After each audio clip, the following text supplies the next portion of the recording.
L'imposant manoir se dressait avec une majesté incomparable dans le quartier le plus prestigieux de la ville, reflétant parfaitement la victoire et le statut de Matthew Sinclair. À travers l'une de ses grandes fenêtres, il observait le paysage environnant avec un sentiment de satisfaction mêlé d'une certaine mélancolie. Il se souvenait des innombrables nuits d'insomnie et des défis qu'il avait dû surmonter pour atteindre ce point de réussite. Riche, influent et admiré, il était le portrait d'un homme déterminé dont la vie semblait s'être façonnée au gré de ses désirs les plus ambitieux. À ses côtés, Victoria, toujours élégante et impeccable, a partagé ce moment avec lui, quoiqu'en silence. Cependant, il y avait quelque chose de mystérieux dans son regard, une lueur particulière qui suggérait que son esprit était loin, réfléchissant à quelque chose qu'elle n'oserait jamais avouer. Matthew, plongé dans la satisfaction de ses réalisations, n'a rien remarqué de différent chez sa femme.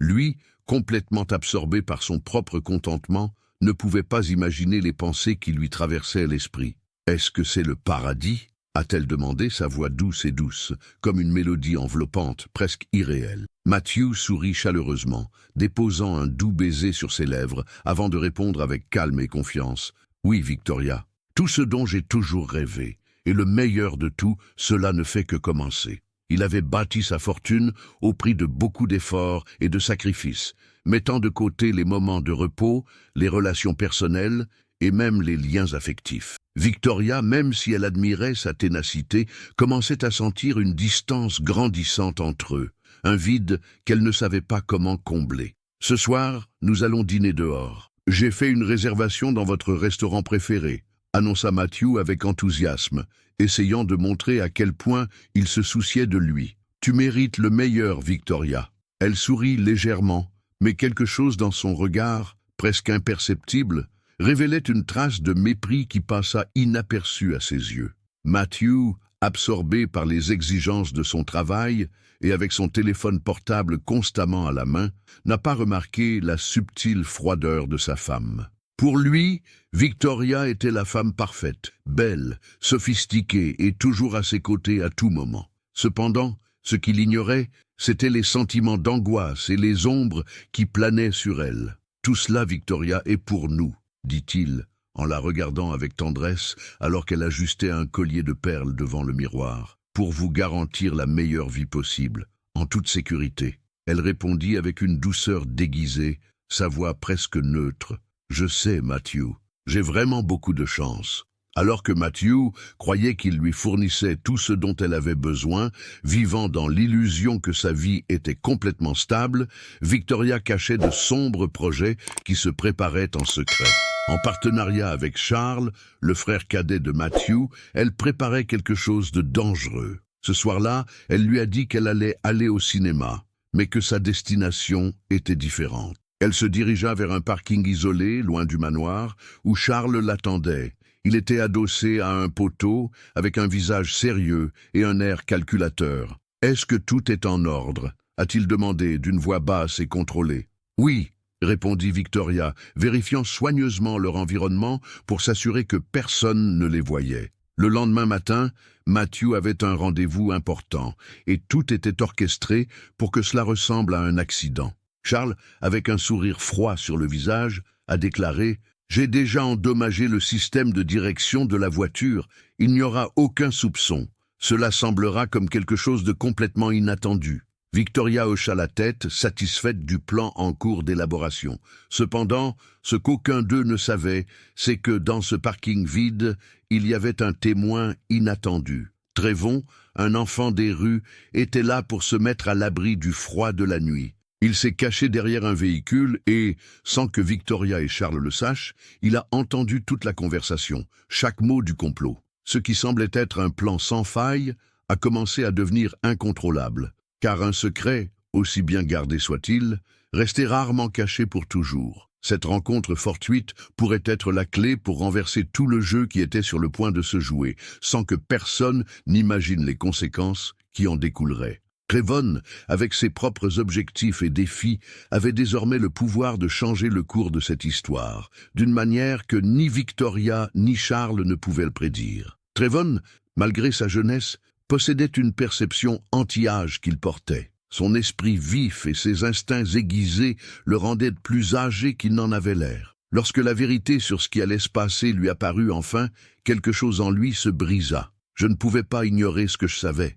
Lorsque Victoria et Charles, convaincus que leur plan était parfait, s'éloignèrent, le garçon n'hésita pas. Un tourbillon de sentiments le dominait, un mélange de peur et de détermination farouche. Il savait qu'il ne pouvait pas permettre à Matthew d'être pris dans un piège aussi perfide. Quelque chose en lui le poussait à les suivre tous les deux, quels que soient les risques. Son cœur battait à tout rompre dans sa poitrine, et l'adrénaline lui donnait l'impression que le monde tournait au ralenti. L'anxiété envahissait chaque étape, mais il savait qu'il ne pouvait pas échouer. Ses yeux, attentifs à chaque mouvement de Victoria, les suivaient de loin, toujours en faisant attention à ne pas se faire remarquer. La ville autour de lui commença à changer. Les rues communes et simples ont cédé la place à des avenues plus larges et plus soignées, où d'imposants bâtiments et demeures reflétaient l'ostentation d'une classe supérieure qui semblait si loin de leur réalité. C'est alors qu'il l'a vu. Un manoir aux proportions grandioses se dressait devant leurs yeux, entouré d'arbres majestueux et avec un air d'isolement presque oppressant. La vue était à couper le souffle, mais l'espace d'un instant, le garçon se retrouva paralysé par l'ampleur des lieux. Cependant, l'urgence de la mission le sortit rapidement de son état de crainte. Il n'eut pas le temps de s'émerveiller. La vie de Matthew était en danger et il ne pouvait pas permettre que le plan de Victoria et Charles se réalise. Victoria entra dans la propriété d'un pas ferme, comme s'il s'agissait d'un endroit où elle avait un contrôle total. Le cœur de Trevon s'accéléra encore plus. Il se cacha parmi l'ombre des arbres, son corps immobile, tandis qu'il observait le paysage. La maison, qui semblait autrefois être un symbole de réussite et de richesse, semblait désormais un havre de danger, un lieu où les intentions étaient aussi sombres que les ombres qui l'enveloppaient. Le garçon ressentit un mélange de peur et de résolution, chaque cellule de son corps l'alertant du besoin d'agir. Il ne pouvait pas rester là et regarder. Matthew avait besoin d'être au courant de la trahison. « Je dois lui dire, il doit savoir ce qui se passe », murmura Trevon, à peine parlant. Ses paroles étaient chargées d'un poids qu'il pouvait à peine comprendre, mais le doute l'envahit. Comment convaincre quelqu'un d'aussi puissant, d'aussi éloigné de sa réalité que sa vie était en danger? Comment un garçon comme lui, sans influence ni pouvoir, pourrait-il faire une différence?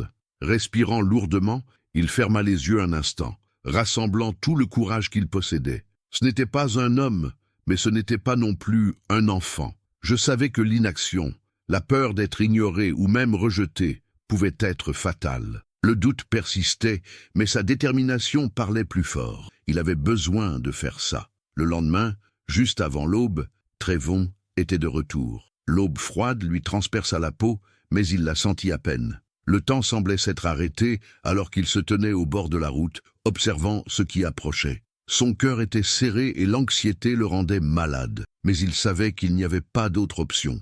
Matthew avait besoin d'être prévenu. Puis, finalement, le bruit d'une voiture traversa le silence matinal. Trevon, sans réfléchir, se jeta vers le véhicule. Ses bras s'agitèrent frénétiquement et la voiture s'arrêta brusquement. La fenêtre s'ouvrit, révélant le visage de Matthew, surpris mais avec une expression qui se transforma rapidement en irritation. « Qu'est-ce que tu fais ici, mon garçon ?» La voix de Matthew était dure, pleine de dédain. Trevon, sans hésitation, parla avec urgence. « Monsieur, c'est urgent, votre vie est en danger. » Matthew l'observa pendant un moment, ses yeux évaluant le garçon avec une intensité qui donnait à Trevon l'impression d'être déshabillé. Il avait l'air sceptique, suspicieux, mais il y avait quelque chose dans les yeux du garçon qui le faisait hésiter, ne serait-ce que pour une seconde. Il pouvait voir la sincérité dans les yeux de Trevon, quelque chose qu'il ne voyait pas tous les jours. « Parlez vite !» dit-il en croisant les bras en attendant.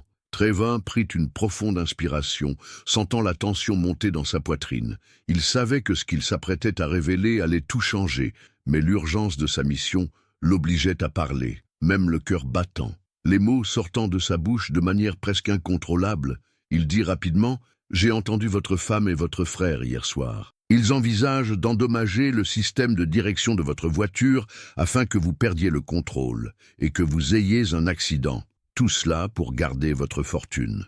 Matthew s'arrêta un instant, incrédule, et son visage se durcit. Il laissa échapper un rire sec, comme s'il pensait que cela ne pouvait pas être réel. Cela ne pouvait pas être possible. Son esprit, toujours abasourdi par la révélation, essaya de traiter ce qu'il venait d'entendre. Victoria et Charles? C'est absurde, répondit Matthew, la voix pleine d'incrédulité. Il regarda Trevon avec un mélange de confusion et de dédain. Êtes-vous en train de dire qu'il planifie ça? C'est fou! Mais Trevon n'a pas reculé. Il regarda directement Matthew dans les yeux, sans hésitation, et parla avec une sincérité si intense que même Matthew ne pouvait l'ignorer. « Je sais que c'est difficile à croire, monsieur, mais, s'il vous plaît, vérifiez le système de direction de votre voiture. Je ne mens pas. » L'incrédulité flottait toujours dans l'air, mais quelque chose dans le ton désespéré de Trevon, quelque chose dans l'urgence de ses paroles, fit réfléchir Matthew. Il ne pouvait ignorer la sincérité dans les yeux du garçon, et le doute commença à s'installer dans son esprit. Il savait que quelque chose n'allait pas, mais il n'imaginait pas que ce serait si grave. Après un bref silence, Matthew finit par céder, la tension dans son corps étant visible. « D'accord, dit-il d'une voix tendue. « Attends ici, je vais appeler le mécanicien. » Tandis que Matthew s'éloignait, Trevon resta immobile, sentant le poids du moment. Chaque seconde semblait une éternité, et la tension dans l'air était palpable. Il savait qu'il avait fait le bon choix, mais l'anxiété le consumait toujours. Que se passerait-il dans la tête de Matthew? Croirait-il le garçon? Le mécanicien est arrivé rapidement, et son visage était sérieux, son expression sérieuse. Il n'avait pas besoin de dire autre chose. Ses yeux disaient tout. « Monsieur, le système de direction a été saboté. Si j'avais conduit cette voiture, j'aurais perdu le contrôle et je n'aurais probablement pas survécu. » Matthew était sans voix, le choc l'envahissant. Colère, tristesse et incrédulité se mélangent dans une explosion émotionnelle qui lui fait presque perdre l'équilibre. La douleur de savoir que Victoria et Charles, les deux personnes dans qui il avait le plus confiance, avaient comploté sa mort pour lui voler sa fortune, était insupportable. Il regarda Trevon, la gratitude dans son regard se mêlant à une profonde douleur. « Tu m'as sauvé la vie, mon garçon. Mais dis-moi, pourquoi as-tu pris autant de risques en me disant ça ?» Trevon baissa la tête, mais sa voix ne faiblit pas. Il parlait avec une immense sincérité qui semblait peser plus que n'importe quel or ou richesse. Parce que c'était la bonne chose à faire. Peu importe d'où je viens, je savais que je ne pouvais pas laisser cela arriver. Maintenant, agissons ensemble, a déclaré Matthew, sa voix grave et décisive, exprimant une confiance implacable. Je ferai en sorte que tu n'aies plus jamais à t'inquiéter de ça. Il s'arrêta et regarda Trevon, exprimant une intensité que le garçon ne pouvait ignorer. « Et en retour, vous serez mes yeux et mes oreilles. J'aurai besoin de votre aide pour ce qui va arriver. » Trevon sentit le poids des paroles de Matthew, un sentiment de responsabilité l'envahir. La confiance que Matthew lui accordait lui permettait de se sentir mieux préparé à ce qui allait arriver. « Vous pouvez compter sur moi, monsieur ?» répondit-il d'une voix ferme, déterminé à aider de la meilleure façon possible. Matthew savait que la bataille ne serait pas facile. Un simple changement de volonté ne suffirait pas à vaincre Victoria et Charles. Ils étaient bien plus impliqués qu'ils ne le paraissaient, et Matthew aurait besoin d'un plan bien plus complexe pour assurer sa victoire. « En plus, » continua Matthew, le regard fixe et calculateur, « nous devons créer une illusion. Mettons en scène un accident. Ils doivent croire que leur plan a réussi. » Il regarda Trevon, espérant que le garçon comprenait ce qui était en jeu. « Nous devons leur faire croire que je suis mort. » Trevon, toujours surpris par l'audace du plan, sourit lentement en réalisant le raisonnement derrière ce plan. « Alors, tu vas simuler ta mort, et ils vont penser qu'ils ont obtenu ce qu'ils voulaient, n'est-ce pas ?» demanda-t-il, les yeux brillants de compréhension. Matthew hocha la tête, satisfait de la rapidité avec laquelle Trevon avait compris ce qui se passait. Exactement, ils doivent être complètement convaincus qu'ils ont gagné. Ce n'est qu'à ce moment-là que nous pourrons les éliminer une fois pour toutes. Le plan étant désormais clair, les deux hommes commencèrent à se préparer. La nuit tomba et l'opération commença. Ils avaient choisi une route isolée et déserte où ils pourraient détruire la voiture de Matthew sans être vus. Le dispositif incendiaire a été soigneusement installé dans le véhicule, et dans les moindres détails, Matthew et Trevon ont pris toutes les précautions nécessaires pour s'assurer que le plan était parfait. Avant leur départ, Matthew a dit au revoir à Victoria avec un sourire caché, essayant de cacher l'anxiété qui le consumait. « Prends soin de toi, ma chérie, » dit-il, essayant de paraître aussi calme que possible. « Reposez-vous bien. » Victoria, les yeux brillants d'impatience, répondit par un sourire forcé, ne se rendant pas compte de ce qui allait se passer. Elle croyait qu'elle était sur le point de réaliser tout ce qu'elle voulait, et rien ne la ferait en douter. En arrivant à l'endroit préparé, Matthew et Trevon ont placé l'engin incendiaire dans la voiture. Lorsqu'ils furent à une distance sûre, Matthew activa le mécanisme. La voiture a été consumée par les flammes en quelques secondes. Le feu s'est emparé de tout ce qui l'entourait. C'était un spectacle impressionnant, et ils savaient tous les deux que le lendemain, la nouvelle se répandrait rapidement. Matthew était mort dans un tragique accident de voiture. Victoria, en apprenant la nouvelle, ne put cacher la satisfaction dans ses yeux. Elle se tourna vers Charles, qui pouvait à peine contenir son excitation. « Il est vraiment parti », dit-elle avec un sourire presque triomphant. Charles, capable à peine de cacher son enthousiasme, répondit « Maintenant, nous attendons l'héritage. Ce que nous avons toujours voulu est enfin à notre portée. » Pendant ce temps, Trevon les observait de loin, prêtant attention à chacun de leurs mouvements. Il a écrit tout ce qu'il a vu et a transmis l'information à Matthew, qui est resté caché dans un endroit sûr, attendant le bon moment pour porter le coup final. « Eh bien, ils croient vraiment que tu es mort, » dit Trevon d'une voix pleine de satisfaction. Charles parle déjà d'argent. Matthew, où qu'il se trouve, ressentait un élan de triomphe. Le plan fonctionnait exactement comme il l'avait prévu. Le piège était sur le point de se refermer. Quelques jours plus tard, Victoria et Charles se sont rendus au cabinet juridique de Matthew pour discuter des détails de l'héritage. Ils étaient confiants, avec le sentiment que plus rien ne pouvait les arrêter. Sur le chemin du bureau, Victoria et Charles échangèrent des sourires déguisés, comme des complices d'un plan qu'ils croyaient infaillible. « Assurez-vous que tout est en ordre avant de signer des documents », a déclaré l'avocat avec une expression sérieuse en ajustant ses lunettes. Victoria hocha la tête, mais l'agitation dans ses gestes trahissait sa précipitation à terminer le processus. Tout en examinant les papiers, l'avocat s'est arrêté, fronçant les sourcils lorsqu'il est tombé sur un détail inattendu. « Il y a une clause additionnelle qui mérite attention », a-t-il annoncé, attirant les regards tendus de Victoria et Charles. Il s'éclaircit la gorge et poursuivit « L'héritage est conditionné au décès de cause naturelle. Dans tout autre scénario, l'épouse perd le droit au bien. » La nouvelle frappa Victoria comme un coup dur. Ses yeux s'écarquillèrent, et pendant un instant elle parut perdue dans ses pensées, tandis que Charles détournait le regard, essayant de cacher sa surprise. L'air de la pièce devint lourd, et le silence n'était rompu que par le bruit des pages tournées par l'avocat. D'où il se trouvait, Matthew surveillait tout attentivement. Caché dans l'ombre, il attendit le bon moment pour démasquer les deux hommes. Le plan qu'il avait conçu commençait à porter ses fruits, et il savait que leur désespoir n'était qu'un début. « C'est une erreur !» s'exclama Victoria en retrouvant sa voix. « Matthew n'aurait jamais inclus quelque chose comme ça sans me consulter. » Sa voix oscillait entre l'incrédulité et la colère alors qu'elle se tournait vers l'avocat pour obtenir une explication. Charles, à ses côtés, restait silencieux, mais son expression trahissait son inquiétude croissante. « Il n'y a pas d'erreur, » a répondu l'avocat sans changer de ton calme. « Cette clause a été ajoutée peu avant l'accident. Il s'agit d'une décision officielle et enregistrée. » Il tenait fermement les documents, comme s'il se préparait à toute réaction. Victoria croisa les bras, essayant de contenir la colère qui menaçait de déborder. « C'est ridicule.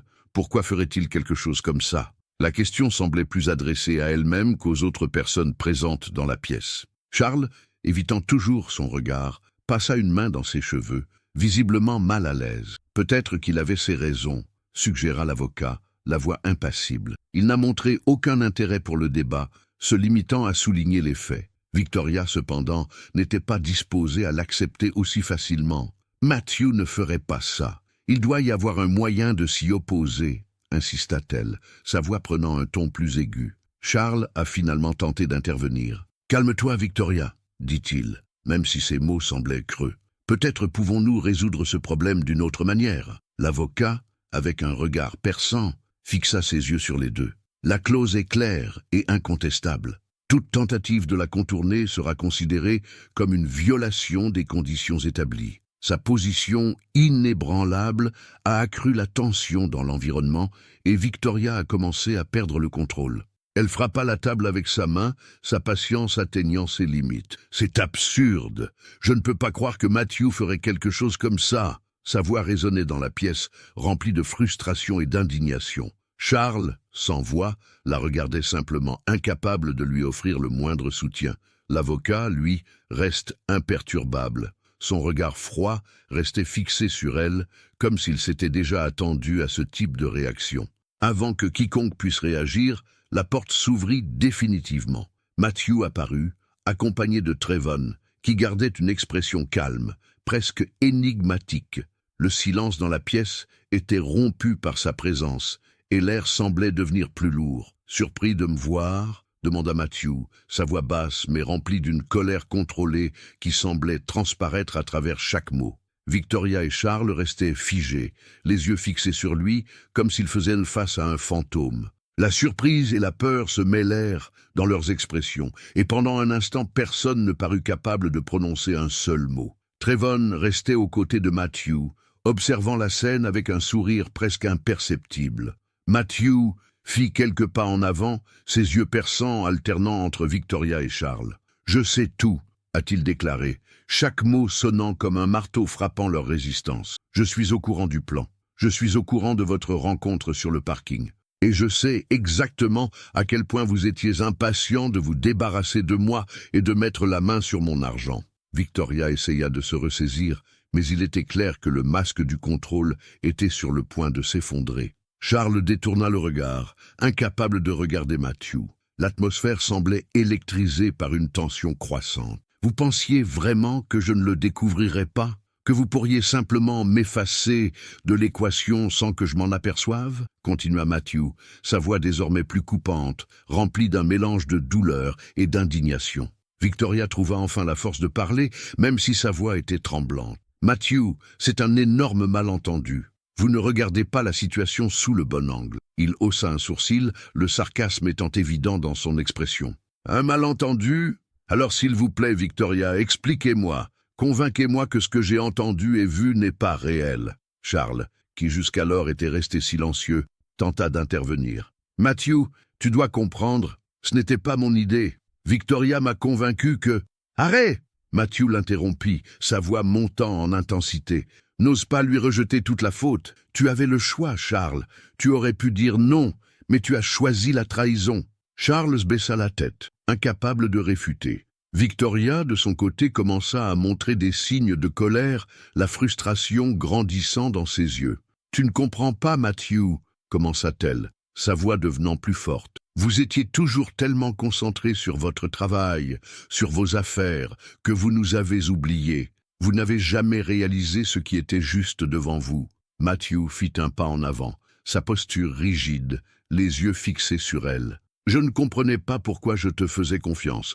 Je pensais que nous avions quelque chose de solide, quelque chose de valable, et tu l'as jeté par cupidité. » Victoria tenta de rétorquer, mais Matthew leva la main, la faisant taire. « Assez. Il n'y a aucune justification qui puisse effacer ce que vous avez fait. » Pendant un instant, personne ne parla. La pièce était remplie d'un silence accablant, alors que Matthew semblait absorber l'ampleur de ce qui se passait. Finalement, Victoria, incapable de contenir la pression, a explosé. « Oui, c'est vrai !» cria-t-elle, la colère bouillonnant dans ses paroles. « J'en avais marre de vivre dans l'ombre.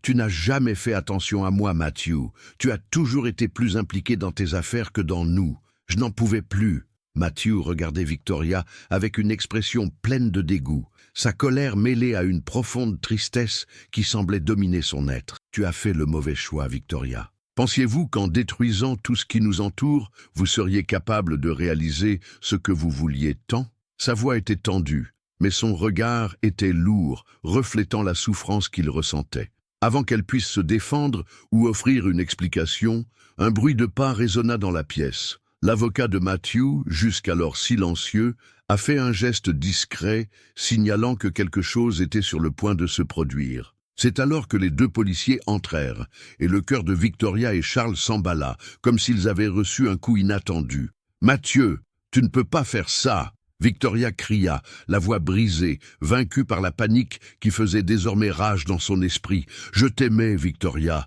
J'ai fait tout ce que j'ai fait parce que je croyais en nous deux, en notre avenir ensemble, » répondit Matthew, la voix pleine de douleur. Mais même au milieu de cette angoisse, il ne pouvait cacher sa frustration. Ce qu'elle avait fait ne pouvait être justifié. « Non, Victoria, » dit à nouveau Matthew, sa voix désormais froide, sans la moindre pitié. Tu n'as pas fait ça pour nous. Elle l'a fait pour elle-même. Votre cupidité est ce qui vous a motivé. » Les policiers, au visage sérieux, s'avancèrent vers Victoria et Charles, et le poids de la réalité tomba sur eux deux. Le choc d'être arrêté, de voir s'effondrer tout ce qu'il avait construit, était écrasant. L'expression de Matthew, autrefois marquée par la douleur, restait désormais intransigeante, mais son cœur battait toujours d'une profonde tristesse. Il les regarda une dernière fois, ses yeux exprimant un regret silencieux. Cependant, alors qu'il regardait leur visage rempli de culpabilité et de regret, il ne ressentit aucune compassion. Il n'a ressenti que de la colère et de la honte lorsqu'ils les ont menottés. Il resta là, immunisé contre la scène qui se déroulait devant lui. Son visage, dur et inexpressif, cachait la douleur qui le consumait encore intérieurement. Le poids de tout ce qui s'était passé n'avait pas disparu, mais il y avait là quelque chose qui lui donnait l'impression que ce moment était nécessaire, aussi douloureux soit-il. Lorsque Victoria et Charles ont été emmenés, leurs paroles d'innocence se sont perdues dans l'air, sans écho, sans crédibilité. Le sentiment que cela n'apporterait aucune satisfaction était clair pour Matthew. Il ne restait qu'un vide froid, et le sentiment que justice était rendue, mais sans aucune trace de plaisir. Trevon, aux côtés de Matthew, regardait avec un calme qui contrastait avec la tension de la situation. Il y avait une légère satisfaction dans ses yeux, quelque chose qu'il ne se faisait pas un devoir de cacher. La vérité avait prévalu, et Matthew, avec l'aide de Trevon, pouvait désormais envisager un avenir libre des manipulations et des trahisons qui avaient marqué sa vie. Alors que la tension commençait à se dissiper, Matthew posa sa main sur l'épaule de Trevon dans un geste silencieux de gratitude. « Sans toi, mon ami, je ne serais jamais là pour voir ce jour, » dit-il.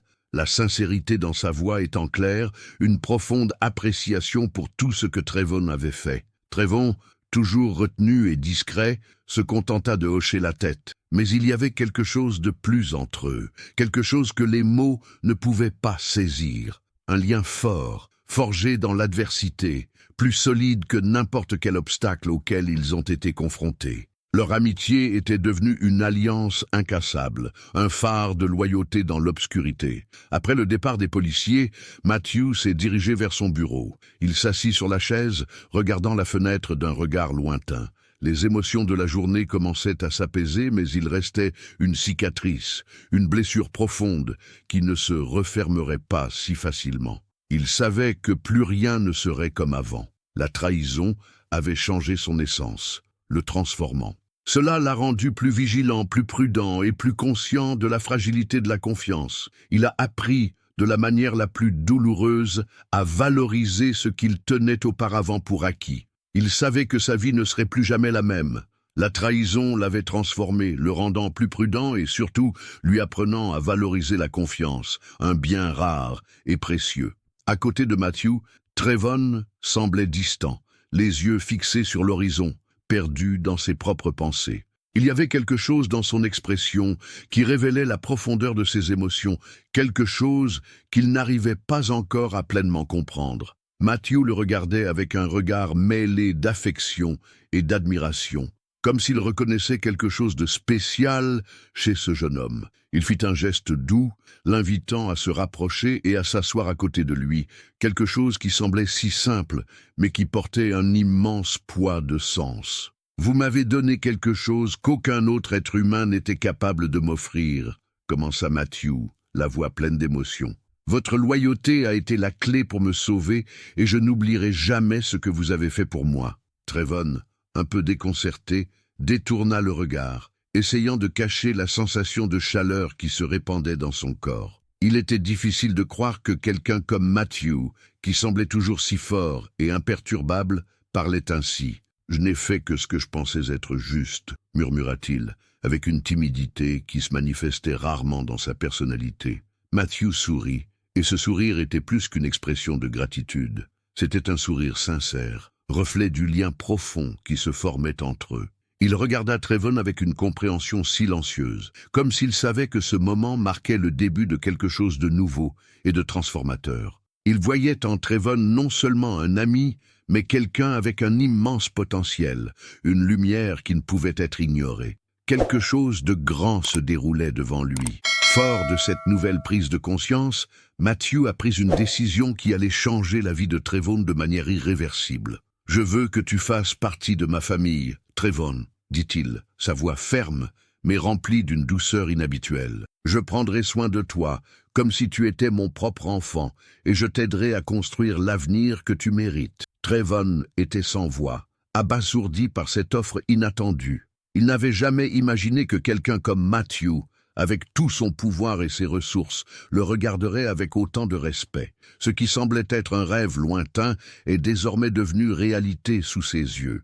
Un sentiment d'espoir s'épanouit dans sa poitrine, un espoir dont il n'avait jamais imaginé qu'il puisse exister. Au cours des jours suivants, Matthew s'est consacré à réviser son testament, y apportant des ajustements qui reflétaient sa vision changeante de l'avenir. Il voulait s'assurer qu'en plus de sa fortune, Trevon reçoive la chose la plus importante, la responsabilité d'un héritage. Pour Matthew, il ne s'agissait pas seulement de transmettre ses richesses, mais aussi de s'assurer que Trevon était prêt à prendre les devants dans tout ce qu'il avait construit. Il voulait plus qu'un successeur. Je voulais quelqu'un capable de guider avec sagesse, quelqu'un qui comprenne le poids de la confiance et de l'intégrité. « Vous apprendrez tout ce que je sais », a déclaré Matthew à Trevon en lui remettant les documents juridiques. « Et le moment venu, vous serez prêt à porter cet héritage avec fierté. » Ce qui a suivi a été une période d'apprentissage intense pour Trevon. Il s'est immergé dans le monde des affaires, absorbant tout ce que Matthew lui a appris. Mais les enseignements ne se limitent pas à l'environnement des entreprises. Matthew l'a également guidé sur des questions de caractère et de valeurs. Il lui a parlé de l'importance du respect, de l'honnêteté et de la responsabilité, des valeurs qui, pour lui, étaient les fondements sur lesquels doit se construire toute vie digne. Si vous construisez votre vie sur ces principes, vous serez un homme qui fera une différence dans le monde, a déclaré fermement Matthew. Pour Trevon, ces mots sont devenus plus que des conseils. Ils sont devenus une boussole morale, un guide de vie. Ayant grandi sans famille pour le soutenir, Trevon a finalement trouvé en Matthew non seulement un mentor, mais aussi un père, quelqu'un qui l'aiderait à devenir la meilleure version de lui-même. Au fil du temps, le lien entre Matthew et Trevon s'est renforcé. Ce qui a commencé comme une relation entre mentor et mentoré s'est transformé en quelque chose de beaucoup plus profond.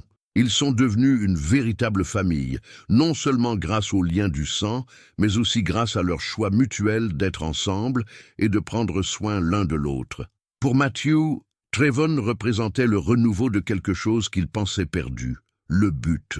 Il ne se considérait plus comme un simple homme d'affaires ou un entrepreneur à succès. Grâce à Trevon, il a trouvé une raison d'avancer, une motivation qui transcendait les préoccupations matérielles. Pour Trevon, la vie avec Matthew était tout ce dont il avait toujours rêvé. Il a trouvé plus qu'un foyer, il a trouvé un endroit où il pourrait enfin être lui-même, où il pourrait grandir et devenir quelqu'un de meilleur. Le manoir, qui semblait auparavant vide et froid, était désormais plein de vie. Les rires, les conversations et les rêves partagés remplissaient les couloirs et la solitude qui le hantait autrefois s'est dissipée, laissant la place à une énergie vibrante et pleine d'espoir. Ensemble, Matthew et Trevon ont commencé à écrire une nouvelle histoire. Une histoire qui était la leur et celle de personne d'autre. Une histoire de confiance, de loyauté et une profonde compréhension de ce que signifie être une vraie famille. Ils ont montré au monde que la véritable famille ne réside pas seulement dans les liens du sang, mais aussi dans les choix que nous faisons, dans les personnes que nous décidons d'embrasser et dans ceux qui choisissent d'être à nos côtés dans les moments les plus difficiles. Si vous avez aimé cette histoire, n'oubliez pas de laisser un like et de vous abonner à la chaîne. Ici, vous trouverez chaque jour des histoires passionnantes, faites pour toucher votre cœur. Et je suis sûr que l'histoire qui apparaît maintenant à l'écran vous émeut aussi. Ne le manquez pas.